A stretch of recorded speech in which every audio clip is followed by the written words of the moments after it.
আমাদের দেশের যেই অবস্থাটা হয়েছে, আমরা চাইছিলাম কি ভাই রাগ করতেছেন নাকি? আমরা চাইছিলাম আমাদের চৌমুখী কথা বলতে হয়, না বললেও হয় না। আমরা চাইছিলাম যে ইসলামী দলগুলো ঐক্য হবে, ঐক্যমত হলে সামনে আশা করা যায় আস্তে আস্তে কিছু কিছু করে আপনার শরিয়া আইন চালু হওয়া যাবে ইনশাআল্লাহ। তার পন্থারে চলে গেছিল, কিন্তু আমাদের চরমনের পীর সাহেব হুজুর তিনি সেটা হইতে দিল না। এটি স্বাভাবিক, কিন্তু ওনার বোঝা উচিত ছিল আল্লাহর নবী 4 দলীয় জোট গঠন করেছিল। কয় দলীয়? যেরকম কয় দলীয়? আউস, খাগরাস, বনি কায়দোকা আর আমার নবী।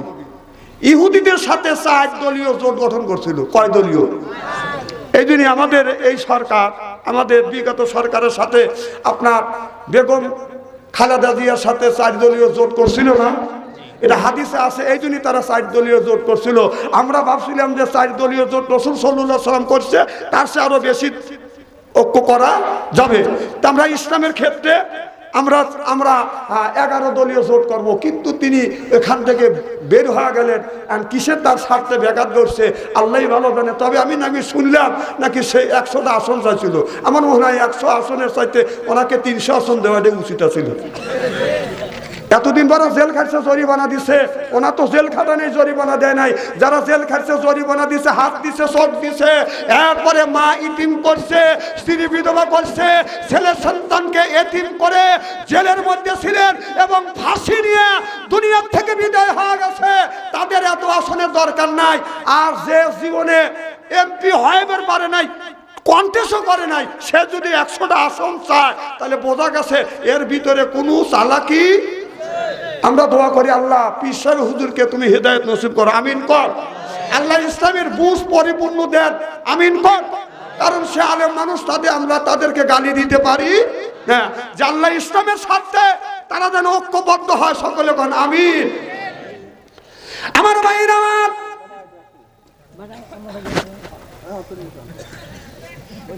মারহাবা, একটা জোর কর। কি জানে বলতেছিলাম? আমার মুসলমান ভাইরা, আল্লাহর হাবিবের উম্মতেরা ভালো করে লক্ষ্য করে শুনুন। ইসলাম যদি প্রতিষ্ঠিত হয়, আমাদের ন্যায় বিচার কায়েম হবে এই বাংলাদেশে। সুবহানাল্লাহ, একটু জোর কর। আপনার সুলাইমান আলাইহিস সালামের জামানায় একটা বাড়িতে বাদান আপনার কবুতর পাখি বাদান বাসা করছে। বাসা করবার পরে বাদান প্রত্যেক আপনার 2 মাস পর পর একই পাখিতে কবুতর পাখি বাদান 2টে করে বাচ্চা তোলায়, 2টে 3টে করে বাচ্চা তোলায়। কিন্তু এই বাচ্চা বাদান কষ্ট করিয়া ডিম পারিয়া বাদান 20 থেকে 21 দিন পর্যন্ত বাদান মা পাখিটা বাদান বসে থাকে। 20-21 দিনের মাথায় বাদান একটা বাচ্চা ফোটে। এবার মা পাখিটা বাবা কবুতরটা বাদান বাইরের থেকে বাদান আহার করিয়া ওই যে 2টা বাচ্চা আছে, 2টা বাচ্চাকে যখন বাদান খাবার গুনে খাওয়ায়, এই কবুতরের বাচ্চার বয়স যখন 10 থেকে বাদান 15 দিন হয়, এই বাচ্চা যখন একটু বড় হয়, ওই বাড়িওয়ালা বাসার থেকে কবুতরের বাচ্চা নিয়ে এসে বাদান জব করে খায়। মা কবুতর আর বাবা কবুতর বাদান ছায়া ছায়া দেখে বাদান চোখের পানি ছাড়া আর তাদের বলার কিছু থাকে না, করার কিছু থাকে না। এইভাবে বাদান 1 থেকে 2 বছর হয়ে গেছে। এখন ওই মা কবুতর আর বাবা কবুতর মনে মনে চিন্তা করতেছে, 2জন পরামর্শ করতেছে, এইভাবে শুধু আমরা বসি দিয়েই যাব, ডিম দিয়েই যাব, কষ্ট করে বাচ্চা ফুটাবো, আর আমাদের বংশটাকে বিস্তার আমরা করতে পারবো না। এই বংশটা বিস্তার করবার জন্য এবার মা কবুতর আর পুরুষ কবুতরটা বাদান চলে গেল হযরত সুলাইমান আলাইহিস সালামের কাছে। আল্লাহ নবী সুলাইমান আলাইহিস সালামের কাছে যা বলতেছে, আল্লাহ নবী, ও সুলাইমান আলাইহিস সালাম, আপনি নাকি নিজ বিচার করেন, আপনি একটু নিজ বিচার করে দেন যে কি বিচার।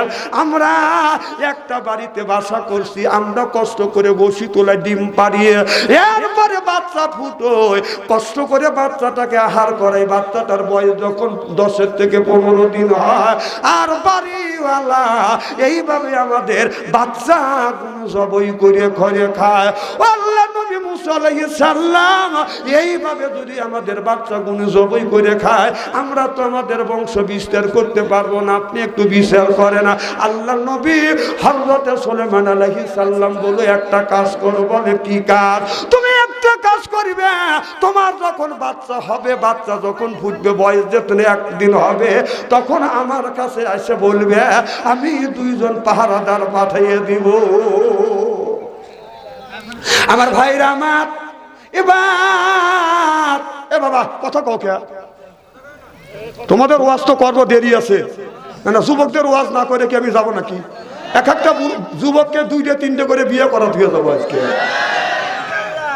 তোমরা ভাবছো, ওরা ভাবতেছে বাদশাহ ছেড়ে আমাদের ওয়াজ করতেছে না, তোমাদের ওয়াজ তো আমার করাই লাগবে, না করলে তো তোমাদেরও শুদ্ধ হবে না, আমার পেটের ভাত হজম হবে না।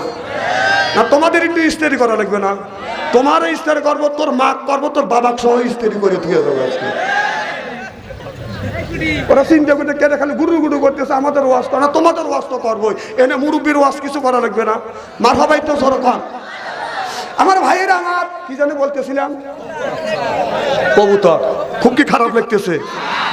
এই কবুতরের বাচ্চার বয়স যখন একদিন হলে, মা কবুতর আর বাবা কবুতরটা দৌড়ে হযরত সুলাইমান আলাইহিস সালামের কাছে যা বলতেছে, ও নবী সুলাইমান আলাইহিস সালাম, এই যে আমার বাচ্চা ফুটছে, এবার আপনি কি করবেন? হযরত সুলাইমান আলাইহিস সালাম 2টা জিনকে বলল, জিন যাও ওই কবুতরের বাসার 2 পাশে 2 জন তোমরা থাকবে, আর যেই লোকটা বাচ্চা নিতে আসবে ওই লোকটা যখন কাজ বয়া যখন উঠবে ধাক্কা দিয়ে তাকে ফেলে দিবে।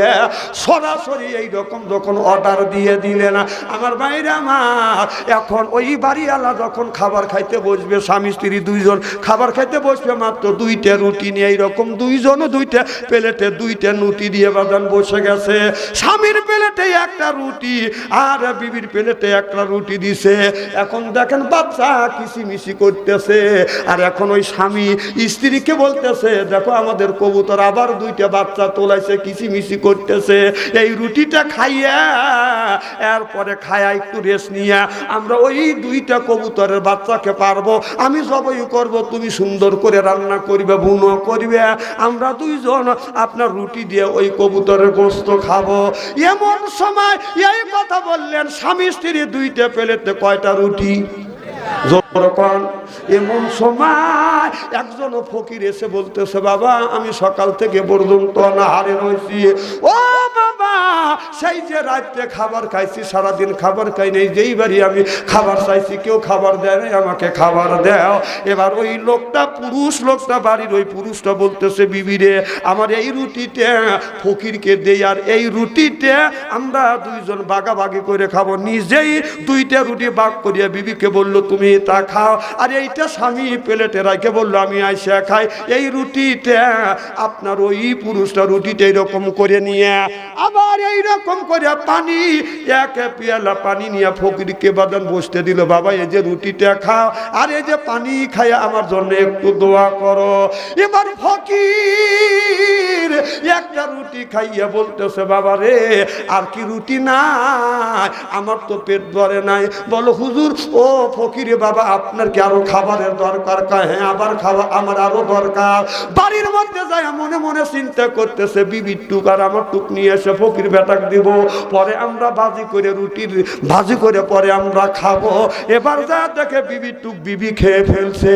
এবার ওই লোকটা আপনার 1/2 খান রুটি আছে, অর্ধেক রুটি আছে, এই রুটিটা নিয়ে যা বলতেছে, ফকির বেটা 2টা রুটি ছিল, 1টা রুটি আপনাকে আগে দিছি, আর 1টা রুটি 2 জন ভাগ করছি, অর্ধেক আমার বিবির জন্য রাখছি, অর্ধেক আমার জন্য রাখছি, আমার বিবির অর্ধেক বিবি খেয়ে ফেলছে, আমার অর্ধেক আমি খাই না, এই অর্ধেকটা আমি তোমারে দিয়ে দিলাম, বাবা এইটাই খায়া আমার জন্য দোয়া করো। এবার ওই ফকির ব্যাপার অর্ধেক রুটিটা বাদান খাইয়া আল্লাহর কাছে হাত তুলে দোয়া করতেছে, মাওলা যেই লোকটা নিজের খাবার রাখ নিজে না খাইয়া অনাহারে থাকি আমারে আহার দিল, আল্লাহ এই লোকটাকে যাবিত বিপদ থেকে তুমি উদ্ধার করো। চিল্লাকন আল্লাহু আকবার।